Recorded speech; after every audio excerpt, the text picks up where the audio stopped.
Hi everyone, ఈ వీడియోలో నేను ఈ డాట్ స్పిన్నర్ని ఈజీగా ఎలా క్రియేట్ చేయాలో ఎక్స్ప్లెయిన్ చేస్తున్నా. ఆల్రెడీ నేను ఇంతకుముందు సర్క్యులర్గా సాలిడ్ స్పిన్నర్ని ఎలా క్రియేట్ చేయాలో ఎక్స్ప్లెయిన్ చేశాను.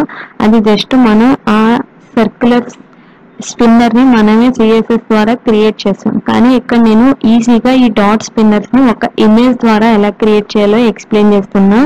సో ఇక్కడ నేను ఏం యూజ్ చేశానంటే ఫాంట్ అవసరం ఐకాన్స్లో ఇక్కడ స్పిన్ అనే ఒక ఇమేజ్ ఉంటుంది కదా, దానికి సంబంధించిన క్లాస్ అనేది యూజ్ చేశాను. ఎఫ్ఏ స్పిన్నర్ అనేది ఇలా మనకి డాట్స్ అనేవి వస్తాయి. సో మనం ఫాంట్ అవసరం ఐకాన్స్ అనే వెబ్సైట్లోకి వెళ్ళి ఇక్కడ స్పిన్నర్ అని టైప్ చేసినట్టయితే మనకి ఇక్కడ డాట్ స్పిన్నర్ వస్తుంది, సర్క్యులర్ నాచ్ వస్తుంది, రీఫ్రెష్ ఇలా వస్తుంది. 3 వస్తాయి. ఇక్కడ నేను స్పిన్నర్ని తీసుకున్నా. ఈ స్పిన్నర్కి సంబంధించిన ట్యాగ్ని మనం ఇప్పుడు యూజ్ చేయాలి. సో ఇప్పుడు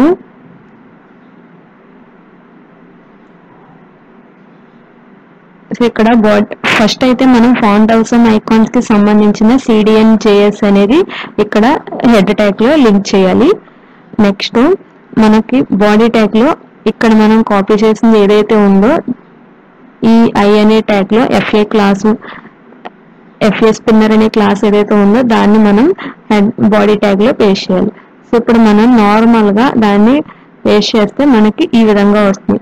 ఎందుకు ఇది సెంటర్ లోకి వచ్చింది అని అంటే నేను ఇక్కడ స్టైల్స్ లో బాడీ ట్యాగ్ కి display flex, justify content center, align item center, height 100 view port height ఇచ్చాను కదా. సో బాడీ ట్యాగ్ లో ఉన్నది మొత్తం మనకి వెబ్ పేజ్ లో సెంటర్ లోకి వస్తుంది. సో ఇప్పుడు నేను ఈ స్పిన్నర్ అనే ఈ ఐ అనే ట్యాగ్ ఏదైతే ఉందో దానికి సమ్ ఐడి ఇస్తున్నా. ఐడి నేమ్ స్పిన్ అని ఇస్తున్నా. సో ఇప్పుడు మనం దీనికి స్టైల్ అనేది అప్లై చేయాలి. హ్యాష్ స్పిన్ కదా, ఐడిని కాబట్టి హ్యాష్.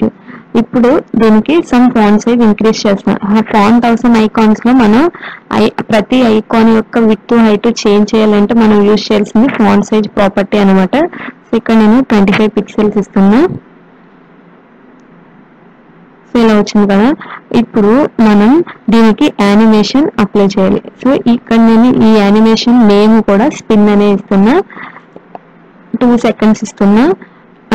లీనియర్ స్పీడ్ తో జరగాలి, ఇన్ఫైనైట్ నెంబర్ ఆఫ్ టైమ్స్ జరగాలి. సో ఇక్కడ మనం ఈ స్పిన్ అనే యానిమేషన్ లో ఏం చేయాలి అని అంటే @keyframes స్పిన్ లో మనం ఇనీషియల్ గా అదే పొజిషన్ లో ఉందో అలానే ఉండాలి.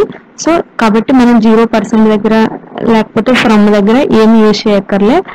ఇక్కడ నేను 2 అనే కీవర్డ్ ని యూజ్ చేస్తున్నాను. 2 అంటే ఏంటంటే యానిమేషన్ అయ్యేసరికి అది దాని పొజిషన్ ఎలా ఉండాలి అని చెప్పి. ఇక్కడ ట్రాన్స్ఫార్మ్ లో రొటేట్ ఆఫ్ 360 degrees అని ఇస్తున్నా.